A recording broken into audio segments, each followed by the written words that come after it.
Hello guys, welcome back to my YouTube channel. আবার একটি নতুন ব্লগে সবাইকে স্বাগত জানাই। আর আজকের ব্লগটা হতে চলেছে খুবই একটা অন্য ধরনের ব্লগ, খুবই এক্সাইটিং টাইপের। মানে আমার তো নিজেরই খুব এক্সাইটেড লেগেছিলো এই ঘটনাটা, মানে আমার সঙ্গে ফার্স্ট টাইম ঘটলো। আগে তো আমি এরকম কখনো দেখিইনি। তো বেশি না বলে কথা বলে চলুন ব্লগটা শুরু করা যাক। তো এখন বিকেলবেলা আর আমি একটু রেডি হয়ে নিয়েছি, একটু বেরোতে হবে বাইরে, তো সেখানেই সমস্ত ঘটনাটা ঘটবে। তো সেই জায়গা নিয়েই ব্লগটা। তো চলুন, রেডি হয়ে গেছি, আমি রেডি হয়ে বেরিয়ে গেছি। এরপর আমরা কয়েকজন মিলে একসঙ্গে বেরোবো, 4জন মিলে। তো তারা আসবে, তারপর আমরা একসঙ্গে চলে যাব। তাই জন্য আমি রেডি হয়ে বাড়ির বাইরে দাঁড়িয়ে আছি। আপনারা হয়তো ভাবতে পারেন যে এই এত গরমের মধ্যে আমি কীভাবে এত মোটা একটা সোয়েটারে পরে আছি, কিন্তু এই ভ্লগটা তো এখনের নয়, মানে কিছুদিন জাস্ট আগের। কিন্তু আমি টাইম পাইনি বলে ভ্লগ এডিট করা হয়নি। তো আমরা এখন অন্ধকার নেমে গেছে, আমরা সন্ধ্যের একটু জাস্ট আগে বেরিয়েছিলাম, আর এখন অন্ধকার নেমে গেছে পুরো।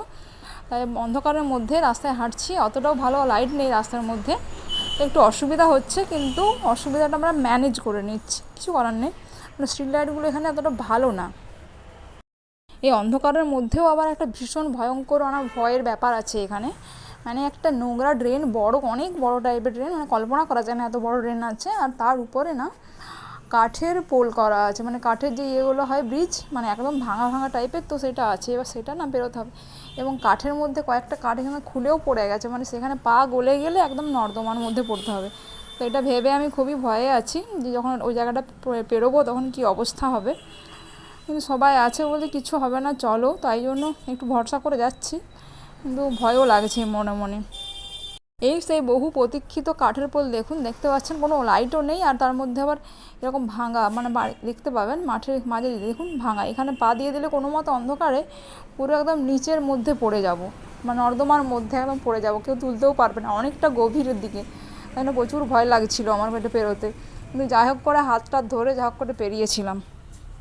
তাই এই পোলটা পেরোনোর পর, মানে এই ব্রিজটা কাঠের যে ইয়েটা করা আছে ওটা পেরোনোর পর আমরা মার্কেটে ফাইনালি ঢুকতে পারবো। তো ফার্স্ট অফ অল এরপর বেরিয়ে আমরা চলে এসেছি এখানে মার্কেট। এটা এখানকার খুব সবচেয়ে বড় একটা মার্কেট, মানে সবজি মার্কেট, আদার্স এমনি মানে গৃহস্থালী যে জিনিসপত্র লাগে সমস্ত কিছুই পাওয়া যায়। মার্কেটটা বেশ বড় সড়ো, আর রাত্রিবেলা প্রচুর মানে জাঁকজমকভাবে বসে, প্রচুর লোকজনও আছে। আর এখানে মানে পাওয়া যায় না এমন কিচ্ছু নেই, সমস্ত কিছু এখানে পাওয়া যায়, এ টু জেড, বিভিন্ন রকমের মাছ, সবজি, মানে সমস্ত কিছুটাই পাওয়া যায়। যেহেতু আমি ডেলি লাইফে মানে বাজার করতে এরকম বেরোই না, তাই জন্য এখানে এগুলো সব দেখতে বেশ ভালো লাগছে, লোকজন প্রচুর আছে, জিনিসপত্র দেখতে বেশ ভালো লাগছে। যারা রেগুলার বাজার করে তাদের কাছে এগুলো নতুন কিছুই না, কিন্তু আমার কাছে বেশ একটা আলাদা টাইপেরই লাগছে, কারণ আমি বাজারে বেরোই না, অতটা বেরোই না বলতে গেলে, তো বেশ ভালো লাগছে এখানে।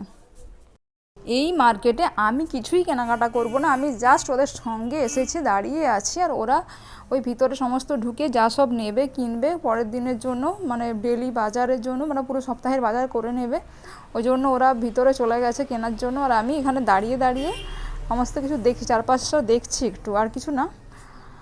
সমস্ত লোকজন, দোকানপাট, এইসবগুলো আমি একটু দেখছি, আর কিছু করছি না। এখানে আমার মেনলি কাজ কিন্তু এটাই, দেখাশোনা করা। তো আমি দেখতে থাকছি সমস্ত কিছু, বিভিন্ন রকমের ডাল টাল, মানে সমস্তটাই এখানে পাওয়া যায়। এই দেখুন, আর বাদ বাকি ওরা তো ঢুকে গেছে, আমি একাই দাঁড়িয়ে আছি এখন অবধি। এরপর আমরা চলে যাব সেই জায়গাটা যেটা বলেছিলাম। এখানে প্রচুর, মানে রাস্তার পাশে দেখতে পেয়েছেন, মানে এত খোলা বাজারে এত সোনা টাঙানো আছে, মানে জাস্ট ভাবা যাবে না, মানে একদম কোনো ব্যাপার নেই, ব্যারিকেডও দেওয়া নেই তেমনভাবে, মানে একদম কাচের মধ্যে প্রচুর প্রচুর সোনার জিনিস, নেকলেস টেকলেস। আমি দেখে অবাক, কারণ আমাদের দিকে ওই পাশে এরকমভাবে থাকে না সোনা। আর বড় বড় যে দোকানগুলো, অঞ্জলি টঞ্জলি, পিসি চন্দ্র, ওগুলোর মধ্যে কিন্তু ইয়ে দেওয়া থাকে, মানে সিকিউরিটি গার্ড থাকে, তারপরে ঢুকতে হয় ভেতরে। তো আমি ওই জায়গাগুলো তো কিনেছি, কিন্তু এরকম সোনা এত রাস্তার সামনে এভাবে সাজানো থাকে আমি ফার্স্টবার দেখছি। তবে দুবাইয়ে শুনেছি এরকম প্রচুর বড় বড় দোকানে সোনা টোনা প্রচুর সাজানো থাকে, কিন্তু এখানে পশ্চিমবঙ্গের মধ্যে কিন্তু আমি এভাবে দেখিনি, এখানে জাস্ট ফার্স্ট দেখছি মহিষাদল, পূর্ব মেদিনীপুরের মধ্যে। কারো সোনার জিনিস কেনার ইচ্ছে থাকলে কিন্তু এখানে অবশ্যই আসতে পারেন, মহিষাদল, পূর্ব মেদিনীপুর, বা তমলুক সাইডেও এরকম আছে বোধ হয়। কিন্তু বেশ ভালো ভালো এখানে সোনার জিনিসপত্র আছে প্রচুর, আমার দেখে দেখে গেলাম, মানে এখন কেনার মতো কোনো ডিসিশান নিই, তাই কিনিনি।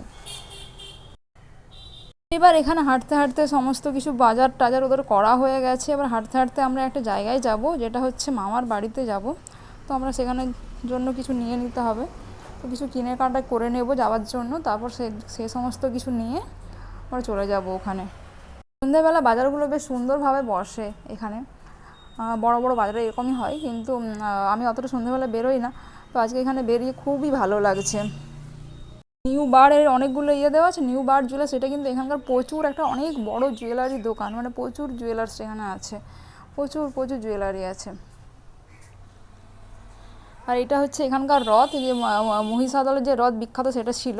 আর এরপর আমরা মামার বাড়িতে চলে এসেছি, এখানে খানিকক্ষণ থাকতে হবে, তারপর আমরা ফিরে গেছি বাড়িতে। আর বাড়িতে এসে এইসব লুচি আর কাবুলি ছোলার তরকারি ছিল, এইসবগুলো খেয়েছিলাম, রাত্রেবেলা ডিনারে করেছিলাম। তারপর আজকের মতো দিনটা এখানে শেষ হয়ে গিয়েছিলো, তো খাবারটা আবার খেয়ে ফ্রেশ হয়ে ঘুমিয়ে গেছিলাম। তারপরের দিন বিকেলবেলা আমরা আবার বেরিয়েছি সন্ধ্যাবেলা, এরপর আমরা হচ্ছে ওদের দেশের বাড়িতে যাব আমার বন্ধুর, তো আমরা এই জন্য সবাই মিলে বেরিয়ে গেছি। আর এর সামনে রুম থেকে বেরিয়ে এরকম একটা রাস্তার মধ্যে যেতে হয়, যেখানে এই সমস্ত প্রচুর গাছগাছালি আছে, এখানে খানিকটা হেঁটে হেঁটে যাবো, তারপর মেন রোড চলে আসবে, তো সেখান থেকে বাস টাস বা অটো ফটো যা হোক ধরে যেতে হবে, তো আমরা এই জন্য বেরিয়ে গেছি। তো ওখানে ওদের দেশের বাড়ি পৌঁছতে পৌঁছতে প্রায় সন্ধে হয়ে গেছে একদম। সন্ধেবেলা এখান থেকে ব্রিজের মধ্যে থেকে নামছি, আর এরপর ওদের বাড়ি পৌঁছে যাব, অনেকটাই সন্ধে হয়ে গেছে, 7টা-8টা বেজে গেছে, তো এইরকম উপরের রাস্তা থেকে নামতে হচ্ছে। তো এখানে নেমে তারপর আবার একটা গাড়ি ধরতে হবে, তারপর ওদের বাড়িতে পৌঁছাবো। তো নেমে যাচ্ছি এখন।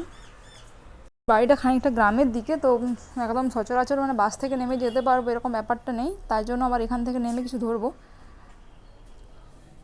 কিছুই ঘটছে আজকে আমার সঙ্গে, সমস্ত কিছু নতুন নতুন। আর এখানে ওদের বাড়ি চলে এসছে, আর এটা ওর খুব প্রিয় একটা গরু, যেটা ছাড়া থাকে, তো তাকে রুটি খাওয়াচ্ছে, ও মাঝে মধ্যে এগুলো খাওয়ায়, মানে এই ষাটটা সিরিয়াস ষাট বোধ হয় ছাড়া আছে, তো এটা চারিপাশেই ঘুরে বেড়ায় ওদের গ্রামের মধ্যে, মারে না, হাতে গায়ে হাতও দেওয়া যায়, দেখছিলাম আমি। তাই ভ্লগটা বেশি বাড়াবো না, এখানেই এটা শেষ করছি। সবাই ভালো থাকবেন, সুস্থ থাকবেন, আর একটু কষ্ট করে কাইন্ডলি আমার ভ্লগগুলো দেখে নেবেন, তাহলে খুবই ভালো লাগবে।